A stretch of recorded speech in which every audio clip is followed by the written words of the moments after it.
Hello guys, kumusta? So habang nag-edit pa ako ng mga video footage na nakuha ko yesterday sa NRA annual meeting dito sa Houston, Texas, iba-vlog ko muna kung ano yung mga na haul namin, HAUL, okay, nakuha namin during our trip yesterday. Okay, so bago ang lahat, paano ako naka-attend ng NRA meeting. Open naman siya sa public. Magbabayad ka lang ng $35 kasi 3 days yun eh. Friday, Saturday, Sunday. $35, pwede ka pumunta doon 3 days. Pero kung gusto mo 1 day lang, $20. So sabi ko pa niyan, kaya tinatamad ako magpunta eh kasi ako lang mag-isa.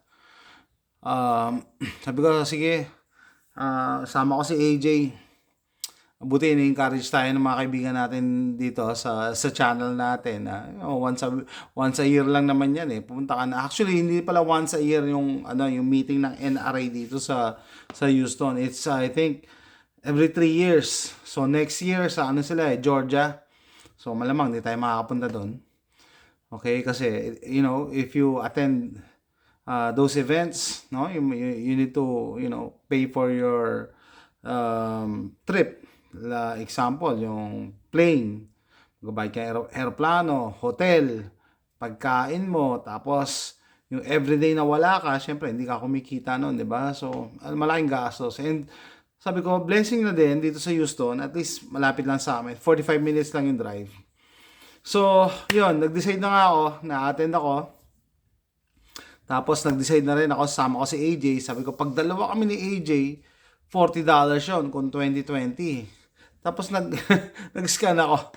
Buti na nadaanan ko. Benefit pala ng mga NRA members. Makaka-attend ka sa mga events nila any day. No? So, okay. So, nag-research ako ng murang NRA membership. Kasi from time to time, nagsisale din sila. May promo sila sa membership. Minsan, lang, $20 member ka na. Minsan yata may 10 eh. Ganoon. So, nung kumuha ako ng membership nung Friday, nakita ko pinakamura $30. Ay hindi, pinakamura pala $10. $10 associate member, parang ganoon. So pag $10 associate member ka, wala ka ng ibang perks. Wala kang libreng items, mga ganoon. So itatanong ko pa kung libre yan sa mga events, pero malamang libre. So sabi ko 10, magdadagdag na lang ako ng 20, meron pa ako mga perks, makatulong ka pa sa NRA. So kinuha ko yung $30 na membership. So right there and there, nung sinwipe ko yung nilagay ko yung credit card info, naging member na ako. Tapos nag-register na ako dun sa event, yun nga, itong NRA meeting this weekend. Ongoing pa rin ngayon, Sunday. Buti ang bilis nila mag-respond kasi sabi, papadala daw yung packet sa akin, yung welcome packet, membership packet in a few weeks. Sabi ko, I can't wait that long kasi I'm gonna attend the meeting tomorrow. I need my membership ID number. Binigay nila agad sa akin. Tapos nakapag-register ako. So, yun yung initial na gastos, $30, membership ng NRA. Pag member ako, may nakuha naman akong benefit doon. Meron akong 4 issues ng gun magazine. So, dun pa lang, sulit na yung $30.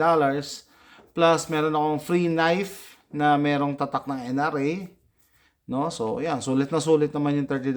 Tapos, pwede ako makatin ng mga events ng NRA.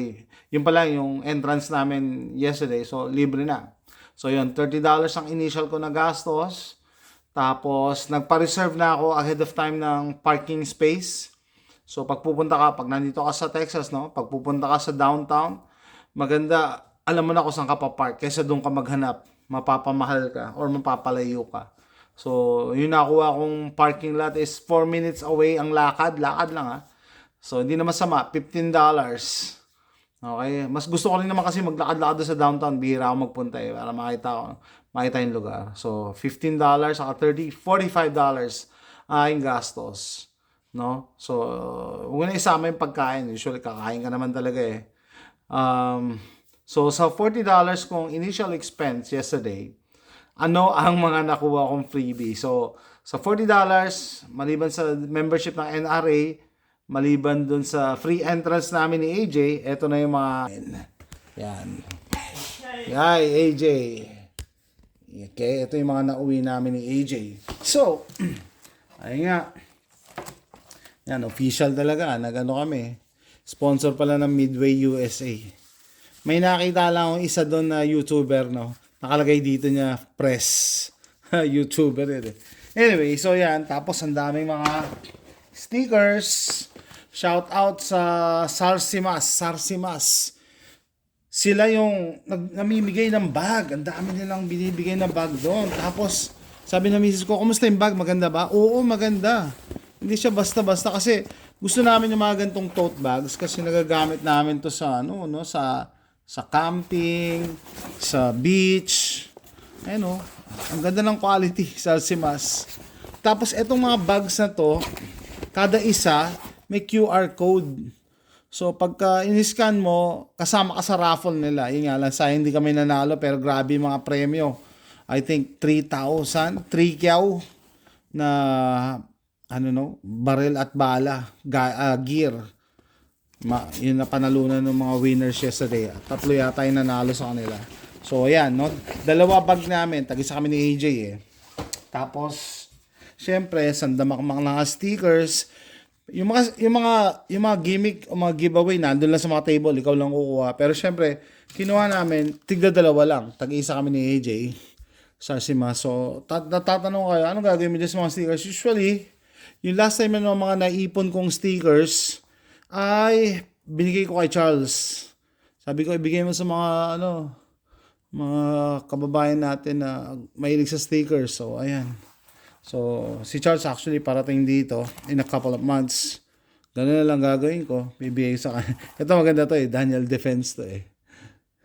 Si AJ maloko eh. Sabi niya, what is Daniel defending? Bakit daw Daniel Defense eh? What is Daniel defending? O yan, para sa malupit, LWRC. LWRC, andun din sila.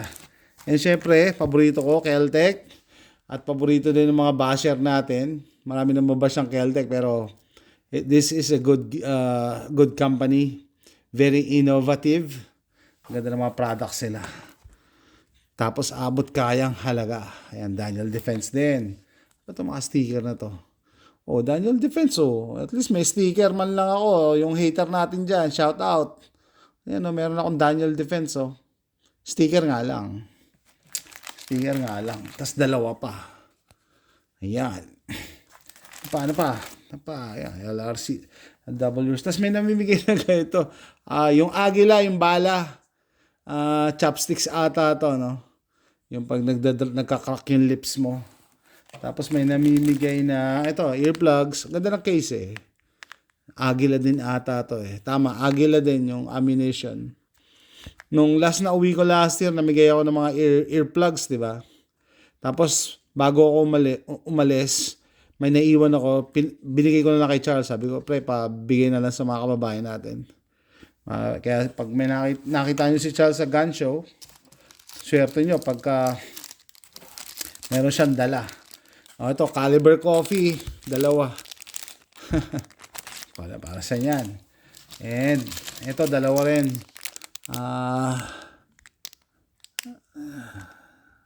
Knife siya na Velcro. Dalawa lang sa amin ito eh. Yan, dalawa. Tag-isa kami ni AJ eh. Ano pa?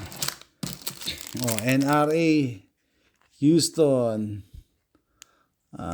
I think ito I'll keep it para may remembrance kami ni AJ. Memorable din kasi yung trip namin eh. Tapos ito, Velcro din to. Nakalimutan ko sino namimigay nito eh. Taurus ba namimigay nito? Look at the grip. Parang Taurus eh. Taurus ata. Tapos yung Keltec may mga pins sila pinapamigay. Kumuha ka lang kung gusto mo. Siyempre, kumuha kami, dalawa, tag-isa kami. Tapos yung Keltec, binigyan pa kami na yan, tag-isa kami, patch. Ganda to, maganda quality medyo rubberized na. Tag-isa daw kami, sabi nung taga Keltec. Mabait mga tao sa Keltec. Unlike sa Palmetto. Hindi mo lang ako pinansin ng mga taga Palmetto. Hindi ko rin sila pinansin. Sabi nga ni kaibigan si Juan de la Cruz, patawarin mo na kasi. Patawad ko na nga. Aso nga lang, hindi ako bumibili sa kanila ngayon. Anyway, yan. Ano pa? Ito, pinamigay lang din to. Gummy guns. Sabi ko kay AJ, kumuha. Ayaw niya eh. Ayaw niya ng gummies eh. Pero ito nakakatuwa eh. Kasi, gummies pero guns ang itsura. Ano pa pala ito? Isa pang klaseng baril. Yung isa, ibang baril yun ha.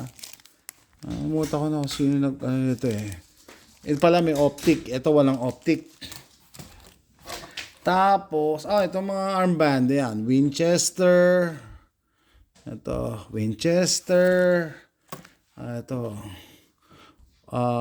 Walter. Shoutout doon sa mga nanonood ng Walter na video ko, no? So, kung mapapansin nyo, yung mga nilalagay kong video, hindi ako naglalagay ng title ng produkto kasi, per YouTube's policy, ayaw ni YouTube na nagpo-promote ng barel at nagpo-promote ng store. Kaya bear with me kung gano'n ang mga titles ko. Pero maganda naman, ibang perspective. It's your duty. Maganda to sa Walter. It's your duty to be ready. Maganda yan yoy, may dalawa tayo. Papamigay din natin yan. Stickers. LWRC gusto ng mga high-end na 6.8. Ano yung 6.8? Super 6.8. Hindi ko alam. Tapos, Taurus, binigyan pa kami ng koozies. Alam niyo ba to? Yung lalagyan mo ng drink para hindi ka lamigin. Kunyari, ice cold yung beer mo. Sabi nga ng isa, gamitin daw ni AJ to pang soda, hindi sa beer. Hindi pang beer. Hindi yan pang bata. Tapos ito, Sasimas. Humingi ako ng I think I'll keep this kasi magagamit ko to sa mga gear and gadgets ko eh. No? Tag. Pwede ko to ikabit dun sa sa safety plug ng barrel, no? Para masabing unloaded. Unshakable service since 1880. Okay. Ano pa ba itong mga pinagbibigay na NATO? Okay. Yung federal, binigyan kami ng federal, Wala, pumunta lang kami sa table nila, tag-isa kaming hat. So, sinuot na nga ni AJ yung federal hat. I use federal ammo a lot naman. So, wala naman sigurong kokontra na okay yung bala nila. May magsasabi dyan, maganda yan pang practice. Okay. Maganda naman ang federal.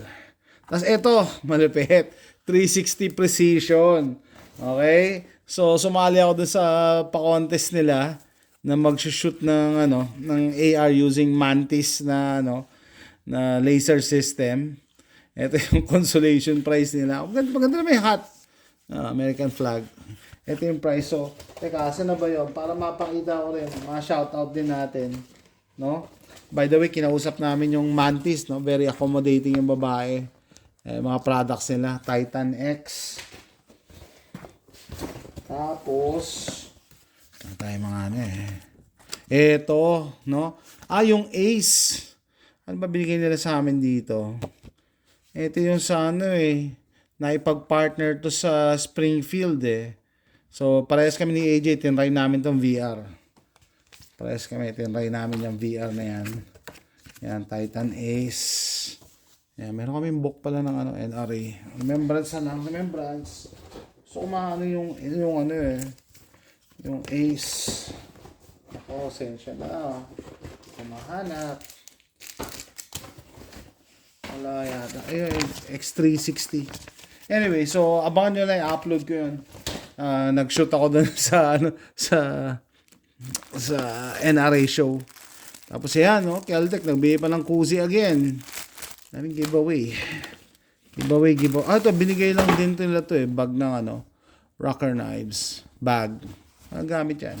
Tapos ito, I think Taurus. Yeah, Taurus, Busy na ng orange vest.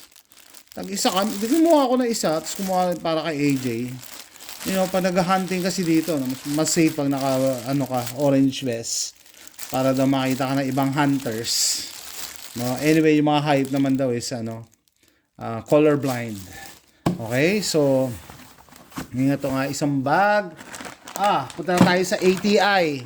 Sabi sa ATI, may single point. They have a single point sling. No? Metal lang clasp niya. Metal to. So, kahit pa paano matibay. $15 lang. Sabi ko, okay, so for $15, I'll buy it. Mura naman 15. Tapos di na ako magbabayad ng shipping, di ba? Why not? Why not? Chocolate. Ayan. So, bumili na ako. Tapos sabi nung lalaki, pag bumili ka sa kanila, any item, may libre kang knife. So, binigyan niya ako ng ganito. Parang copy to ng spider ko eh. Free lang siya Free. Tapos may tatak pa ng ATI. Yan, American Tactical Imports. Tapos, sabi ko, parang parang copy siya ng Parang gusto kong bumili ng magazine. Mura ng magazine nila eh. So, bumili ako nito, no?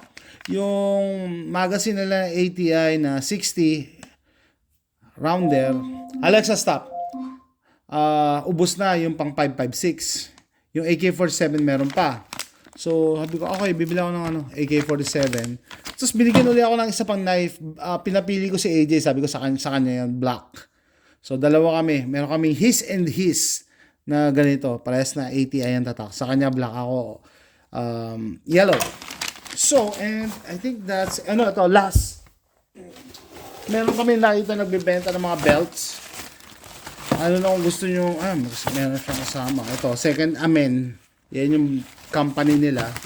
May pagkwentuhan pa ako doon sa sa may-ari. Napabili ako kasi nung nakita ko, maganda yung quality. No? Tapos, lifetime daw yung warranty ng buckle. Yung buckle nila. Tapos, matagal ko lang gustong bumili ng belt, di ba? Na ganito, gun belt. So, ratchet belt to.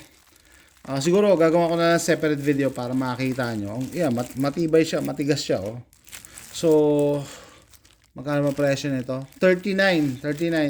Parang gun show price is $39. Pagka sa site nila, syempre, $45 yata. Tapos, mag-add ka pa ng tax. So, sabi ko, okay, bibili na ako dito. Kasi, nakakita ko ng mga ganito sa online, mahirap mag-guess kung totoo ba na matigas yan. I mean, firm yan. Maganda yung nasa harapan mo na para kita mo talaga, no? So, kasi kailangan pag gun belt, dapat hindi magsasag. Hindi lulundo. Kaya, na-impress ako sa quality nito for the price. For $39. Diba? $39. So, ayan guys, yan po ang nauuwi namin lahat. Pati mga binili ko, no? So, very good experience, no? Sulit na sulit ang pag-member sa NRA. Daming giveaways. And nakakatawa, kachat ko yung isa nating kaibigan, no? Si Chris, saka si Juan de la Cruz. Sabi ko, nakakatawa yung yung event itself kasi lahat ng mga tao doon mababait and friendly, no? Maliban sa mga exhibitors, pati yung mga participants, no? Anyway, pag gun owner naman, generally, mababait no? May mga na-meet ako doon, nag-approach sa akin, yun. Kaya pagkwentuhan, meron ako ikukwento ko na lang next time, no? Tapos, shout out doon sa hindi pa nakita yung picture namin ni Sir Jerry Micholek. Sabi ni AJ, who's that guy? Sabi ko, di mo alam, legend yan. Di yan basta-basta, pero down to earth, mabait. Walang keme, magpa-picture. No, so, that's it guys. All of this, now, naiuwi namin yesterday. Of course, yung iba binayaran ko, like this, and then tong sling. Pero yun nga, may mga freebies naman yan, tsaka maganda yung deals. The rest, bigay lang talaga. So, sulit na sulit. Plus, yung experience namin yesterday. Meeting all those people, seeing the latest guns and gear in the market today. Pati yung mga hindi pa nailalabas sa market. So, with that, tatapusin ko na yung video na to. No? Comment down below. See you next time. Bye!